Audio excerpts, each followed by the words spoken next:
Oke guys, welcome back to Daily Charting with Toshi, di mana kita akan daily chart your favorite cryptocurrencies. Dan sekarang kita masuk ke DCWT sesi pertama, di mana di sesi pertama ini fokus kita akan lebih ke Bitcoin, Ethereum, dan macroeconomics. Dan seperti yang kita bisa lihat di sini, dalam 24 jam terakhir terjadi koreksi sebesar 1,09%. Dengan total market cap mencapai di 3,2 triliun US dollars. Dan kita bisa di sini untuk Bitcoin dominance pada hari ini kembali turun sebesar 0,09%. Dan ya sayangnya BTC gagal mempertahankan 97.570. Tapi at least dia bisa mempertahankan 96.433. Begitu. Jadi ya hasilnya lumayan mix ya. Dibilang bagus banget enggak, dibilang jelek banget juga enggak. Begitu ya. Ya sekarang semoga 96.433 bisa ditahan sebagai support ya, dan ya bisa pelan-pelan mulai ya minimal sideways dulu deh ya. Karena masih ada apa ya, bisa dibilang the next resistance-nya semakin mendekat di MA20 yang kayaknya sebentar lagi akan death cross begitu ya. Jadi ya seperti yang kita sudah sering bahas sebelum-sebelumnya ya, MA20 dan 50 adalah kunci dari daily time frame begitu. Kalau sampai 50-20-nya mulai menjadi resisten dan terus bisa mereject aset tertentu, ya udah kemungkinan akan berlanjut momentum bearishnya ya. Tetapi kalau ke reclaim dan menjadi support dua-duanya, lu bisa lihat sendiri lah kayak di sini ya. Bisa lihat sendiri mantul ya. Lalu kalau mau ngecek lagi lebih ke bawah sedikit, bisa lihat MA20 ya. Jadi selama 50 dan 20 masih menjadi support, ya kecenderungannya akan higher high, higher low. Tapi kalau mulai menjadi resisten, ya lower low, lower high begitu. Cuman ya yang kita nggak pernah tahu tuh kapan dia akan mulai ada tanda-tanda reversalnya begitu ya. Kayak di sini nih ya, di sini kan lower low, lower high, jebol semua. Taunya ada support nih, nahan naik ke atas berarti reclaim semua. Ya tapi lagi-lagi ini nggak selalu bakal kayak wah kalau udah ke reclaim pasti akan lanjut, nggak juga ya. Kalau memang sedang masa-masa sideways yang menyebalkan ya bisa kayak begini. Gitu. Tapi saatnya sudah trending kayak di sini nih ya. Udah pecah dari masa-masa konsolidasi, apa yang terjadi ya langsung jelas dia jadi support, dan support begitu ya. Ya kita harus bersabar karena market bukan punya bapak moyang kita begitu. Memang market itu bisa trending ya, trending bullish or bearish, dan juga di waktu bersamaan ya selain dari itu dia bisa masuk ke dalam masa-masa konsolidasi begitu. Nah arguably ya masa-masa konsolidasi ini adalah masa-masa yang cukup menarik untuk kita akumulasi. Gitu. Konsolidasi benar, bukan cuma bisa pasti bakal naik, nggak juga. Konsolidasi atau sideways ini juga bisa turun begitu. Tetapi ya kalau dalam bull market kecenderungannya masa-masa konsolidasi adalah masa-masa yang bagus untuk kita akumulasi. Tetapi rata-rata orang nggak kuat, bosen nunggunya. Aduh bang, lama bang ya. Mending lama, banyaknya gini, ada yang kena racun. Wah bang, ada yang bilang bisa sampai ke 30.000 bang. Wah bang, ada yang bilang supaya balik lagi ke 15.000 bang. Udah pasti katanya bang ya. Ya taunya nggak kejadian, ya kelabakan lagi kan. Nah ya itu aja ya. Kalau gua pribadi selama ini masih dalam masa-masa bull market ya, which is itu per 4 tahun berarti cycle-nya ya, berarti 2022 sampai 2000 ya sebenarnya technically speaking nggak sampai benar-benar 4 tahun pas ya, 4 kurang sedikit lah, yaitu sampai 2025 kuartal akhir begitu. Nah selama itu masih dalam statistik cycle ya udah kita sih lebih ke bullish begitu. Dan tentunya selain dari itu bukan rem tapi apa namanya safety belt kita yaitu MA50 di weekly. Selama masih dalam cycle itu dan masih di atas dari MA50 weekly, belum terjadi 2 kali weekly close di bawah dari MA50, ya udah santai-santai aja terus melakukan akumulasi begitu ya. Oke. Next kita akan lihat dulu ya PR-nya udah jelas ya tadi ya. Berarti PR-nya pada hari ini untuk Bitcoin adalah mempertahankan 96.433 begitu. Untuk Ethereum not bad juga, not bad ya. Dia malah nggak ada satupun support yang jebol begitu ya. Reject tapi nggak ada support yang jebol. Next kita geser dulu ke DXY atau indeks dolar. Untuk indeks dolar kondisinya wah melemah ya. Melemah dengan cukup ekstrim sebenarnya, kereject oleh 50 dan lanjut membuat lower low. Nah ini lagi-lagi ya mungkin ini ngebantu Bitcoin rada nahan ya, tapi bisa dibilang nih korelasinya tidak seperti normalnya nih ya, karena normalnya saat indeks dolar melemah Bitcoin bisa cenderung lebih gampang untuk naik. Nah, ini mungkin menunjukkan kondisi bahwa demand dari Bitcoin-nya itu sendiri lagi nggak terlalu besar. Begitu, mungkin orang masih melihatnya cenderung lebih beresiko. Karena normalnya saat indeks dolar melemah, sekali lagi biasanya kripto meningkat. Begitu, karena apa? Karena kripto itu rata-rata semua pairnya dengan USD. Nah, saat USD-nya demand-nya melemah, ya otomatis akan membuat kripto itu cenderung lebih kuat kan. Nah, tapi kalau sampai si DXY udah melemah, tapi kripto tetap ikutan lemah, nah sekali lagi artinya demand dari kriptonya itu sendiri nggak terlalu besar nih sekarang ya. Cukup mengkhawatirkan. Next, Bitcoin Dominance. Untuk Bitcoin Dominance, dia kemarin nyaris membuat doji ya. Adalah bodinya sedikit, yang mungkin masih masuknya ke spinning top, tapi badannya kurus ya.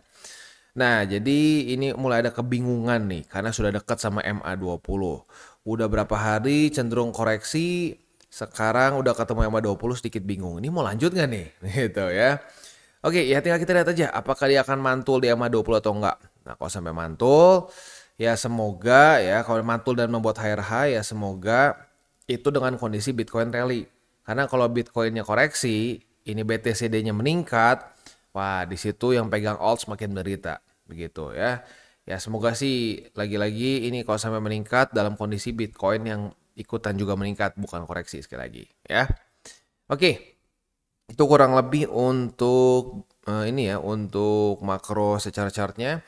Selanjutnya kita geser ke fundamental newsnya ya, atau news lah bukan fundamental, sorry. Lebih ke newsnya. Untuk news ini datang dari US di mana Donald Trump baru saja menominasikan salah satu mantan eksekutif dari Bitfury ya. Buat lo yang nggak tahu, Bitfury ini adalah suatu masuknya tuh kayak kalau dulu yang gua tahu Bitfury itu dia ada mining pool ya, tapi ternyata lebih besar daripada itu. Bitfury itu adalah suatu full service blockchain technology company ya. Dan gilanya ini udah lumayan tua, dari 2011 ya, buat kripto tua itu dihitungnya ya.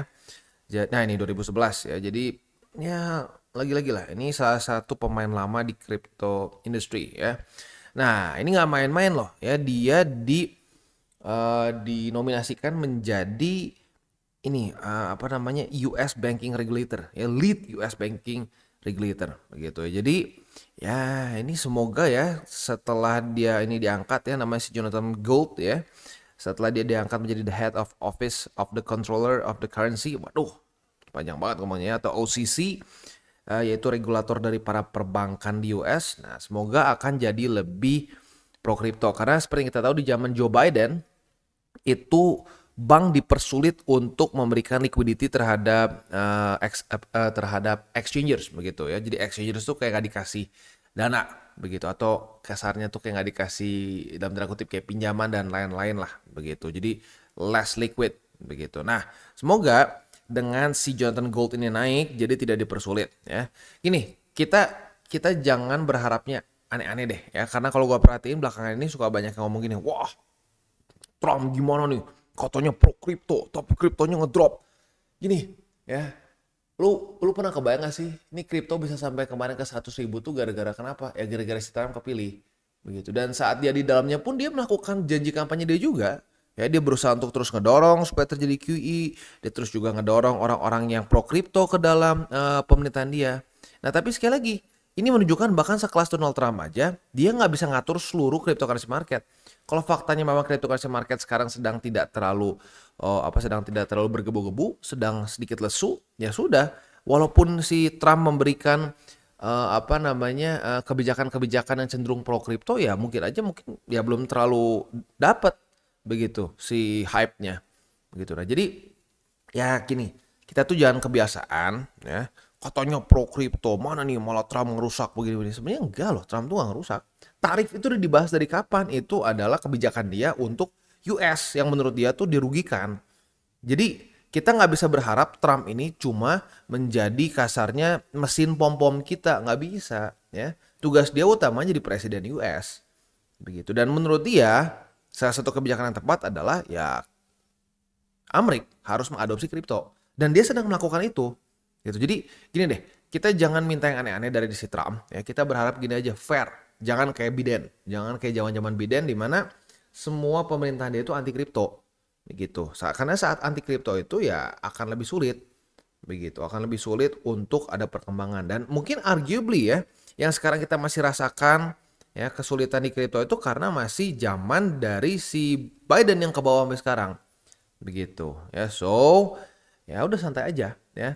Ya, dan this is good. This is good. Kenapa? Karena akan minimal lebih fair lah. Begitu, minimal akan lebih fair dan ya itu yang kita perlu kan. Kita nggak perlu aneh-aneh deh. Kita minta supaya regulasinya fair aja. Begitu ya. Oke, next economic calendar untuk hari ini dari US. Coba kita lihat ya. Hari ini ada apa ya? Ini 30 year bond auction udah keluar ya. Dan nanti malam akan keluar core retail sales dan juga retail sales. Udah sih, dua itu aja ya. Dua-duanya keluar setengah 9 malam. Jadi siap-siap buat lo yang punya posisi futures. Pertimbangkan untuk tutup posisi buat yang konservatif. Buat yang agresif minimal pasang SL ya. Ini lagi-lagi setengah 9 ya. Udah beberapa hari setengah 9 terus. Oke. Next kita akan masuk aja langsung ke buy limit. Tetapi sebelum kita masuk ke buy limit, seperti biasa gue akan disclaimer dulu bahwa semua konten dari TCI bukan financial advice. Ini semua bentuknya adalah edukasi. Lalu bagaimana cara untuk mendukung TCI? Ada banyak caranya. Lu bisa like our video, bisa share our video, atau juga bisa menggunakan link referral kita di bawah. Dan sekarang kita akan dengar lu pesan-pesan dari sponsor kita pada hari ini. Oke, today's video is brought to you by Bybit. Dimana di Bybit ini kita bisa melakukan berbagai macam hal ya, mulai dari yang newbie sampai yang sudah advance. Buat mungkin lo merasa bahwa aduh bang, gue masih nggak ngerti nih TA, gue masih nggak ngerti charting dan seterusnya, tapi pengen akumulasi, pengen DCA murni, bisa lo tinggal masuk ke sini one click buy, dimana lo bisa pilih lo mau pakai apa ya fiatnya, lo tinggal pilih juga asetnya apa ya. Misalkan lo pengen akumulasi BTC, misalkan setiap hari Senin jam 7 pagi, misalkan gue pengen akumulasi BTC sebesar 100.000 rupiah misalkan ya, lu bisa langsung lakukan di sini. Bisa peer to peer, bisa Dana, Bank BRI dan lain-lain. Ini gila ya, bisa pakai BCA Mobile dan seterusnya. Jadi Bybit ini memang cocok banget buat orang-orang yang tinggal di Indo ya, bisa langsung pakai bank-bank yang memang sudah biasa kita pakai di Indo ya. Nah, buat yang intermediate sampai advance juga di sini ada spot, nah, dan juga ada leverage tokens, dan tentu juga ada derivatives trading, di mana kita bisa menggunakan kontrak yang USDT maupun USDC. Jadi di sini lo bisa pakai USDC ya, karena nggak semua exchanger bisa menerima untuk futuresnya pakai USDC ya.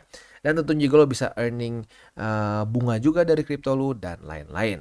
Dan tentu juga di sini kita bisa melakukan copy trade ya, di mana copy trade dari Bybit ini sudah cukup terkenal ya, dan kita bisa mendapatkan keuntungan juga. First copy trade kita bisa ada protection 100 USDT loss coverage ya, dan seterusnya ya. Jadi buat lo yang tertarik bisa silakan pakai, klik di link referral kita di bawah. Oke, dan kita mulai dengan Bitcoin. Untuk Bitcoin sudah terjadi retest 1, retest 2 di angka 96.433. Artinya apa? Artinya kita sudah punya posisi long ya. Nah, posisi long kita ini target TP-nya di angka di 97.570. Nah, sekali lagi target TP di angka 97.570 ya.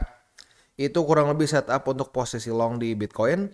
Untuk posisi spotnya ada di angka 96.433, 91.906, 89.851 ya. Next kita masuk ke Ethereum. Untuk Ethereum posisi short kita sudah kena target TP ya. Jadi retest 1, retest 2 di angka 2.744,5, kebuka posisi shortnya kemarin dan kena juga kemarin si target TP-nya. Ya minimal bagi lu yang pasang ya. Jadi ini kalau buat lo yang lupa pasang ya, sekali lagi ini adalah reminder, SOP itu harus jelas ya. Masuknya gimana, keluarnya gimana ya, cut loss-nya seperti apa gitu. Ya jangan gue cuma tahu masuk nggak bisa keluar ya. Jangan kayak jelangkung ya. Ya berarti buat lo yang buka posisi short itu kemarin profitnya wah nggak main-main nih. 4,63%. Asik ya. Oke. Untuk hari ini ya sebenarnya bisa ada setup lagi. Kemarin kan sudah terjadi retest pertama nih di angka 2619 sebagai support. Nah, apabila pada hari ini terjadi retest kedua, kita bisa buka posisi long. Nah, posisi longnya tinggal kita balik saja logikanya di angka 2744,5 ya. Posisi spot ada di angka 2619, 2552 dan 2464 ya. Oke. Itu kurang lebih untuk DCWT sesi pertama ini. Sebelum kita tutup DCWT sesi pertama ini, gue mungkin akan mengingatkan lagi buat lo yang mungkin baru masuk ke kripto dari Januari awal gitu ya. Januari awal atau ya Desember November mungkin ya. Sekarang mungkin beberapa udah ada yang ngerasa, aduh bang kok nggak kemana-mana ya bang, aduh ini gimana nih kripto ya. Nah hati-hati, gue ingatkan lagi memang kripto itu sering kali ada masa-masa menunggu. Dan bahkan kalau mau dibilang lebih banyak nunggunya dibandingin dapat pump yang gila. Begitu. Tapi yang sedikit disayangkannya adalah rata-rata orang masuk ke kripto itu di masa-masa begini. Instead of di masa-masa begini. Di masa-masa begini malah cut loss biasanya. Ya. Padahal historically speaking, ya, saat sedang dalam bull market, ya, masa-masa menunggu itu adalah masa-masa emas sebenarnya ya. Nih menunggu di sini gitu ya, menunggu di sini. Ya, ini lama nih, ya ini lama banget ya. Lu dikasih waktu yang sangat lama untuk akumulasi. Tapi ya biasanya nggak akumulasi, biasanya malah akan jadi pesimis begitu ya. Dan ini terus-terusan kok terjadi ya. Ada memang masa-masa menunggu yang membosankan. Begitu. Cuman mungkin dulu lebih eksplosif lah ya. Dulu nggak selama sekarang mungkin ya. Tapi lebih sering nih. Ini sebulan lebih ya. Udah gitu baru naik ya. Udah gitu ini di sini ya ini lumayan lama nih kayaknya nih. Nah ini 57 hari begitu ya. Jadi memang banyak menunggunya dibandingin dapat parabolic move. Begitu. Jadi sekali lagi buat lo yang ngerasain aduh bang ini kok kayak nggak kemana-mana. Itu justru kalau mau dibilang secara historically speaking ya saat lu merasakan seperti itu perasaannya aduh ini bosen bang atau aduh bang ini kayak gue kayak pengen cut loss gitu ya ini kayak nggak jelas mau kemana. Nah itu justru historically speaking adalah tempat-tempat yang bagus untuk akumulasi seperti yang kita bisa lihat di sini ya, kita bisa lihat di sini ya, bisa lihat juga di mana lagi ya di sini begitu ya. Tinggalnya kita lihat aja secara garis besarnya itu dari teori cycle. Sekarang tahun apa? Oke, tahun new all time high. Sip. Berarti sampai kapan nih historically speaking udah mulai berbahaya? Historically speaking mulai berbahaya sampai masuk kuartal 4 2025 alias tahun post halving year atau tahun new all time high. Begitu. Safety beltnya apa? Sekali lagi safety beltnya adalah MA50. Selama MA50 nggak jebol, tidak terjadi 2 kali weekly close di bawah dari MA50, ya sudah kita tunggu aja sampai kuartal 4. Sampai kemana ini market? Enak kan? Nggak stres kan? Nah jadi buat lu yang para newbies mungkin bingung kenapa yang para senior tuh kayaknya santai-santai aja market mau dibawa kemana ketawa-ketawa aja asik ya. Nah buat lu yang mungkin masih belum ngerti cara kerja TCI lu akan ngerasa ini orang gila atau apa gitu ya. Kok santai banget. Nah semoga dengan lu sudah denger ini lu jadi ngerti kenapa para member TCI itu lebih santai. Begitu karena mereka nggak berusaha untuk tebak-tebakan. Mereka nggak berusaha untuk memaksakan kehendak mereka ke market. Mereka cuma tinggal tunggu berdasarkan data, fakta, statistik yang sudah sering kali kita bahas. Begitu. Ya. Nah, semoga untuk para newbies, karena jujur gue lihat makin banyak di komen para newbies ya. Ada yang dari 0, ada yang udah lumayan, ada yang kena dulu dukun dan lain-lain ya. Nah, ayo kita belajar bareng-bareng ya. Kita belajar bareng-bareng supaya trading itu jadi santai dan ujung-ujungnya tiba-tiba yeay profit gitu ya dibandingin lu stres ujung-ujungnya profitnya juga nggak seberapa malah kadang-kadang udah stres malah jadi minus begitu ya. Oke, kita tutup dengan 3 golden rules. Jangan pakai uang panas, jangan over leverage, berpikirlah jangka panjang. Ya, dan yang terakhir, kita tutup dengan salam tabur tuai. Apa yang lo tabur akan lo tuai, jadi taburlah sebanyak mungkin hal baik. Oke guys, jadi itu adalah akhir dari segmen DCWT kita pada hari ini. Dan jangan lupa bagi kalian yang merasakan manfaat dari segmen ini, jangan lupa untuk share ke teman-teman kalian. Dan apabila lu pengen mensupport channel kita, ya TCI, jangan lupa untuk menggunakan link referral kita di bawah. Nggak wajib ya, tetapi apabila lu menggunakan link referral kita di bawah, ada macam-macam ya, dari Bybit, Huobi, Maxi, toko kripto, dan banyak lagi ya. Ya, walaupun nggak wajib, tapi kalau menggunakan link referral kita, lu secara langsung membantu perkembangan dari TCI. Dan satu lagi, jangan lupa juga untuk join Telegram group kita, di mana kita bisa ngobrol-ngobrol santai mengenai dunia cryptocurrency secara 2 arah. So, jangan lupa untuk like, subscribe, click the bell icon, and see you on the next video.